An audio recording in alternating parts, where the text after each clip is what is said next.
Aujourd'hui, on va parler de ça et de ça.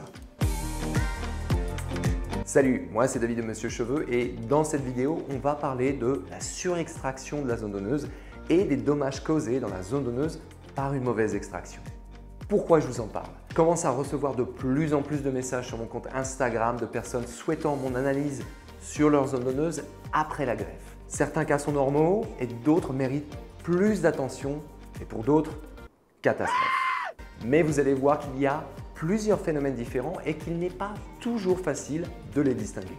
Regardez bien la fin de la vidéo car je vais vous donner mes solutions pour améliorer l'aspect de la zone donneuse, voire faire repousser les cheveux dans certains cas. Je vais également vous donner un conseil pour bien choisir votre clinique pour que cela ne vous arrive pas. Tout d'abord, il faut comprendre que l'extraction est aussi importante pour le résultat final que l'implantation des cheveux. Si vous retrouvez une belle densité sur le dessus, mais que vous avez des zones vides ou des cicatrices sur les côtés de la tête, croyez-moi, vous vous sentirez aussi mal, voire pire qu'avant la greffe, donc prudence. Beaucoup de cliniques promettent des densités complètement folles sur le dessus de la tête pour attirer un maximum de patients. Le problème, c'est que ces nouveaux cheveux, il faut bien les trouver quelque part. Ce quelque part, c'est chez vous, à l'arrière et sur les côtés de la tête et pas chez quelqu'un d'autre. Car je le rappelle, la greffe de cheveux n'est rien d'autre qu'un transfert, un déplacement de cheveux d'une zone garnie de votre chevelure vers une zone non garnie de votre chevelure. Lorsque l'on prélève ces cheveux, ils ne repoussent pas à l'arrière et sur les côtés de la tête. J'insiste, je vous recommande d'être prudent. Si l'on en prend trop, on risque donc de déshabiller une zone pour en habiller une autre. On ne fait donc que déplacer le problème d'une zone à une autre. Toute la complexité de la greffe, c'est de savoir prélever assez de cheveux pour recouvrir une zone dégarnie sans que cela se voit trop sur l'arrière et sur les côtés de la tête, là où on a prélevé. C'est un art. Cela demande beaucoup de pratique et de maîtrise. Et lorsque ce travail est fait par du personnel incompétent, cela peut se révéler une véritable catastrophe. Il y a deux cas de figure dans lesquels un prélèvement trop important dans la zone donneuse peut créer des dégâts. Je vous laisse en juger par vous-même avec ces différentes photos. Là, on voit totalement au travers. Peu importe si la personne laisse pousser ses cheveux, on voit complètement au travers et il y a un gros contraste avec le dessus de la tête qui est très dense. Objectivement, ce n'est pas esthétique. Lorsque l'on prend beaucoup trop de follicules de manière homogène dans la zone donneuse, là, le prélèvement par centimètre carré est trop important sur l'ensemble de la zone donneuse. On estime qu'au-delà de 50% de follicules prélevés par centimètre carré, on va voir fortement le crâne à travers. Il faut donc prélever raisonnablement et ne pas excéder cette limite. Dans cette photo, on voit autre chose.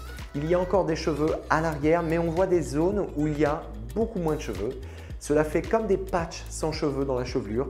C'est très inesthétique et clairement, cela montre que trop de cheveux ont été prélevés à certains endroits de la chevelure.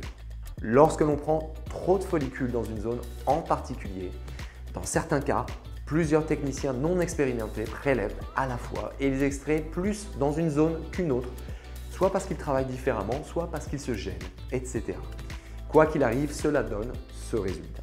Mais il y a un autre cas qui peut porter à confusion, il s'agit du shock loss dans la zone donneuse. Le shock loss est une perte réactionnelle de cheveux, généralement suite à un traumatisme du cuir chevelu. Cette perte de cheveux peut être spectaculaire et hyper flippante quand cela vous arrive, mais elle est généralement temporaire. En général, les cheveux repoussent au bout de quelques mois, mais il est très difficile après la greffe de savoir exactement s'il s'agit d'une surextraction de follicules homogènes ou localisées, comme vu précédemment, ou s'il s'agit d'un shock loss. Avec l'œil averti d'un bon spécialiste de la greffe et des photos de l'extraction juste après la greffe, vous pouvez quand même obtenir un certain nombre d'indices. Savez-vous pourquoi ce shock loss intervient dans la zone donneuse? Eh bien parce que votre cuir chevelu a subi un traumatisme suite à une intervention trop longue dans une même journée ou suite à un prélèvement très important de follicules. Je le rappelle, généralement au-delà de 3000 follicules extraits dans une journée, les risques de développer un shock loss augmentent. Donc là encore, c'est parce qu'on a bourriné sur votre cuir chevelu que vous vous retrouvez avec un shock loss. J'ai travaillé plus de 15 ans dans le domaine de la greffe de cheveux et je crois que j'ai dû voir un shock loss une fois.